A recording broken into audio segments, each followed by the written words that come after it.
Greetings gamers, my name is Anto, and if you followed the channel for any length of time, you know that I love tabletop miniatures.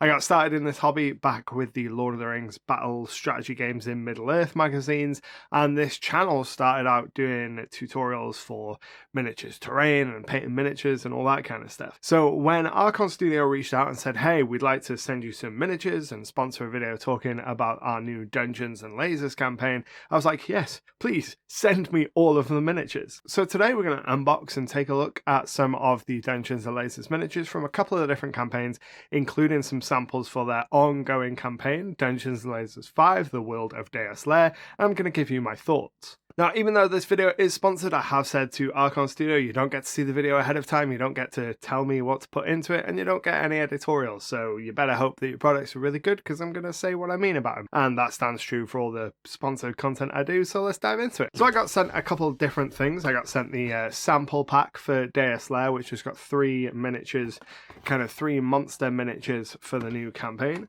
I also got sent a dragon from their previous campaign, which I have done some painting on, and we're going to talk about that. That's a little bit of a spoiler for later in the video. And then because, you know, I'm cheeky, I was like, hey, you're sending me some stuff anyway.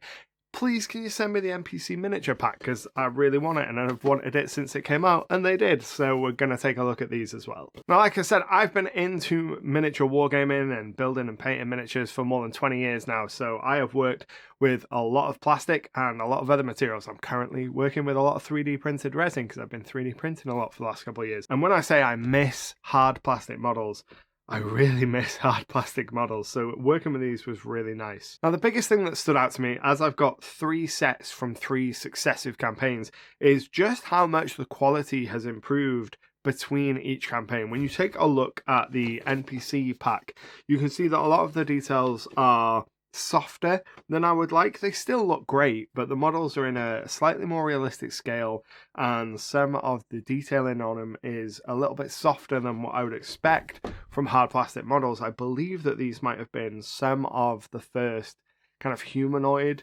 models that Archon Studio did in the Dungeons and Lasers line. But then when you move to the next campaign where we've got the dragon is gorgeous, with the one exception of where the head joins in the center line. The connections are all basically invisible. Like, I put this thing together and I couldn't tell you which parts came separate anymore. Like, looking around it, and I can't see, with the exception of the seam down the middle of the face, which is a bit unfortunate. I can't remember what pieces were what on this. It just looks like one seamless model, which is excellent. And then that really impressive tooling and the way that they put the parts together has carried over and been improved on in the sample miniatures for Dungeons & Lasers 5. This set, these 3 models, have some of the nicest component joining that I've experienced in quite some time. So a lot of the joins between parts are on the joining lines between different materials, or armor plates, or sections of panels on the tree man thing, and it makes it so it looks really seamless once it's all put together. And you can see how much the quality has improved as well between the different versions, the different campaigns that they've been running. So the plastic on the initial NPC pack, a little bit softer than I would usually like, doesn't hold the detail quite as well. Once we get to the dragon, that sharpens up a little bit. And now in the Deuslair sample, it's a very different kind of plastic. It's much darker in color, much closer to the kind of plastic that I'm used to when I get hard plastic model kits. And the details just super crispy sharp. I'll show an example of the iron golem from the NPC pack alongside one of these sample miniatures, and you can see how just all of the lines are sharper, all of the details are more pronounced, and everything just looks a little bit better. But as someone who mainly buys miniatures to paint them up and to play with them when I get the chance, I wanted to paint one of these up to see how it painted, see what that experience was like. And there was really no other contender other than the dragon. The new sample miniatures are great and all, but a dragon is a dragon, so I was obviously going to paint the dragon. And I took some inspiration from the Dragons of Stormwreck Isle, Dungeons of Stormwreck, the newest D&D starter box that's got that blue dragon on the ship. That was what I had in mind, because this particular model is standing on a piece of ruined ship. So I thought we'll go with a blue dragon. So I started off by giving this a base coat primer of a dark blue. I think I used Color Forge's Imperial Blue, and then I hit it with a zenithal of a Wraithbone spray. In hindsight, what I should have done is I should have chosen a different color, maybe a magenta here. What I wanted was really dark, deep recesses and a lot of contrast in hue between the recesses and the blue scales. But the next step was to go over everything with some Talisar Blue Citadel contrast paint, and that is so incredibly saturated that it kind of washed out all of the contrast that I'd hoped to get in hue from those darker blue shadows, and just made everything fairly uniform in terms of the contrast in the blue hue. I think if I'd used a magenta instead, that blue would have mixed with the magenta, would have made a lovely deep purple. Wouldn't have been as blue a dragon in the overall look, but I think it would have been more contrasty. To kind of alleviate some of this, I went in with some dark blue wash and kind of deepened the underside of the dragon to try and get more of that shadow.